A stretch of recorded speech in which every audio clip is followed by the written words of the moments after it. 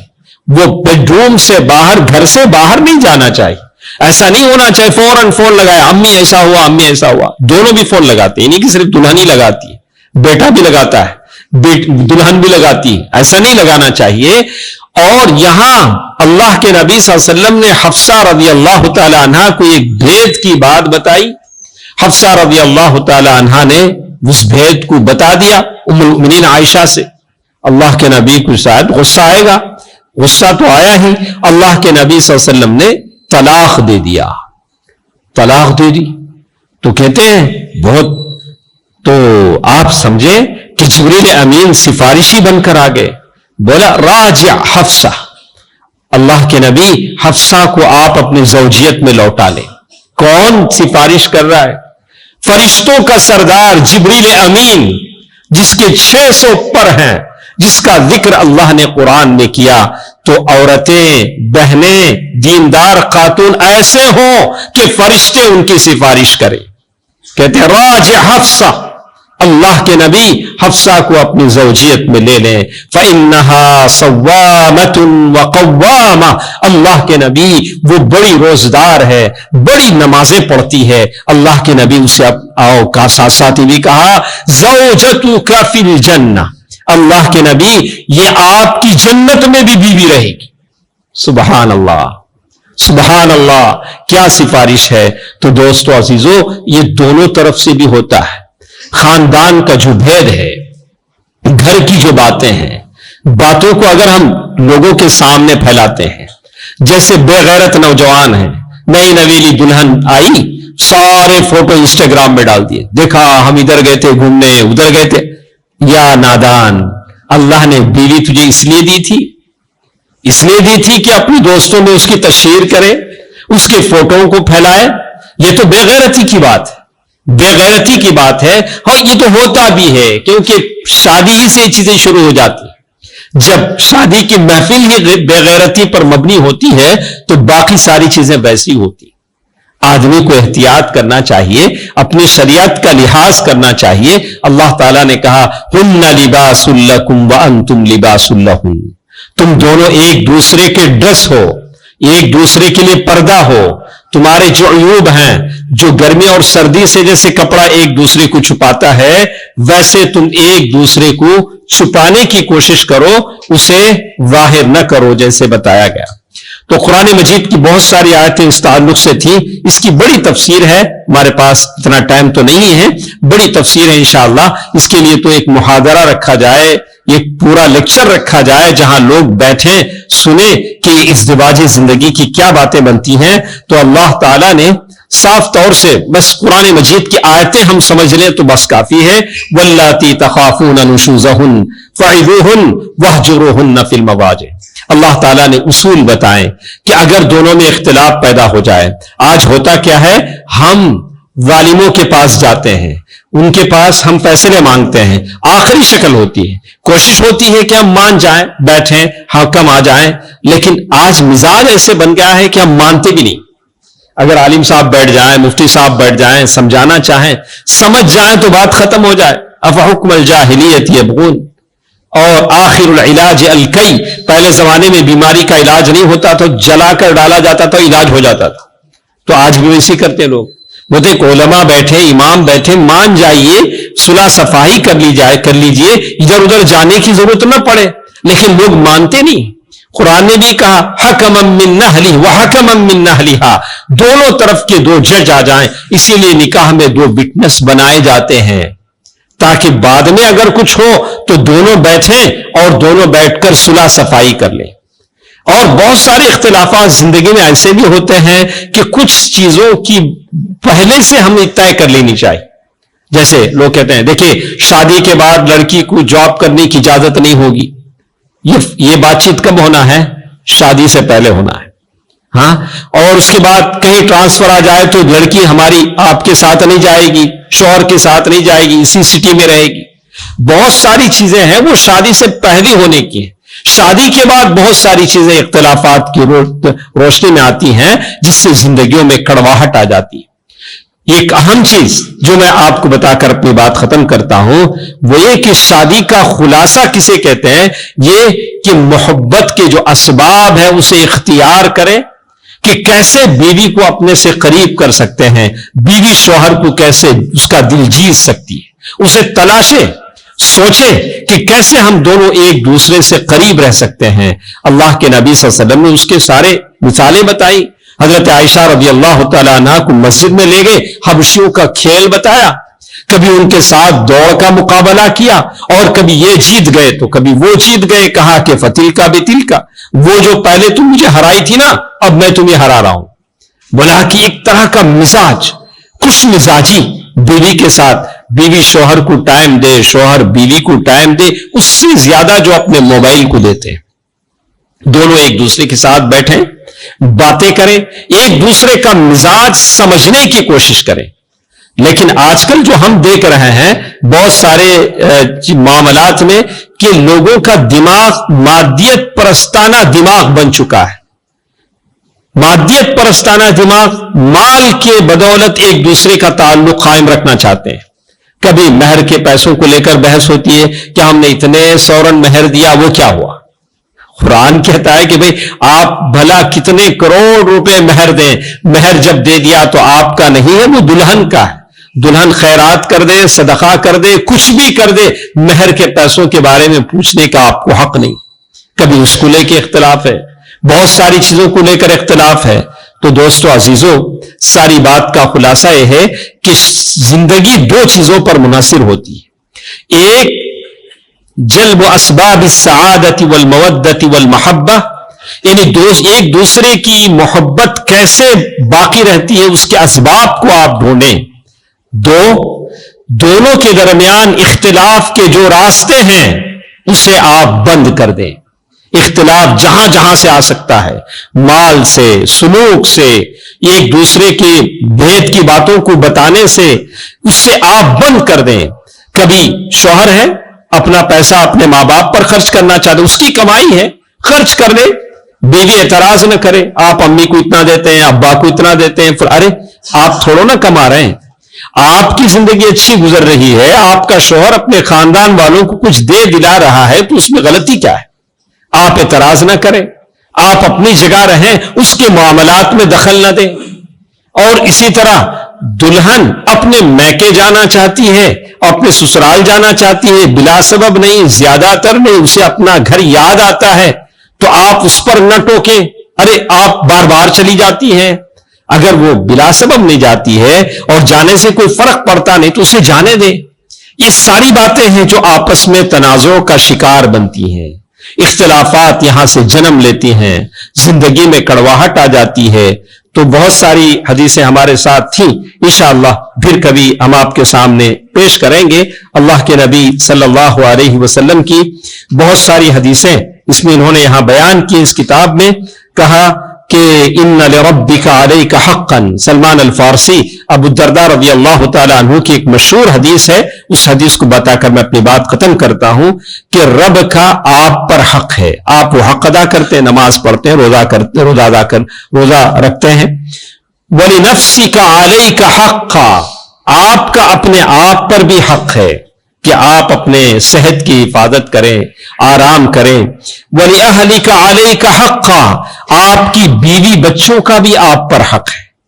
آپ کی بیوی بچوں کا بھی آپ حق ادا کریں، ان کے آرام کا، ان کے روزی روٹی کا، ان کے گھر بار، یہ سارے حقوق آپ پر واجب ہیں. فَآتِي كُلَّ ذِي حَقٍّ حَقَّهُ، ہر ایک کا حق ادا کرو، تبھی آپ ایک کامل مرد ہیں، کامل مومن ہیں.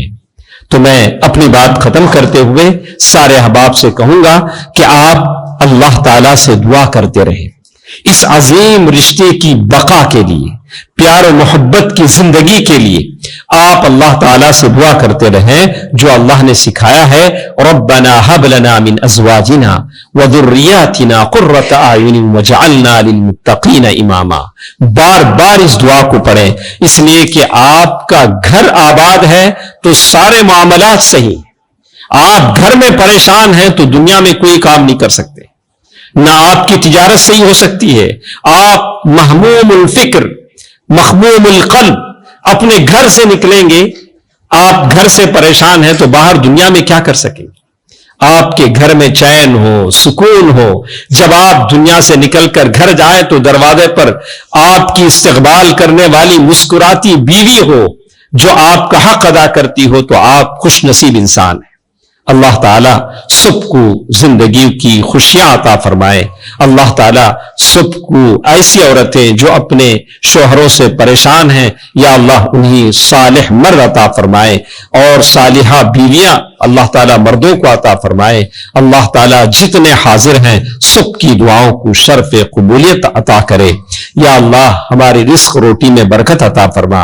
یا اللہ ہمارے جسموں میں صحت عطا فرما. یا اللہ جو بچے ہمارے پاس بنا روزگار کے ہیں انہیں اچھے روزگار عطا فرما، ان کی تجارتوں میں برکت عطا فرما. یا اللہ ہمارے مسلمانوں کی اولادوں کو اچھی تعلیم عطا فرما. یا اللہ عالم اسلام میں جہاں جہاں مسلمان پریشان ہیں، یا اللہ ان پریشان مسلمانوں کی مدد فرما.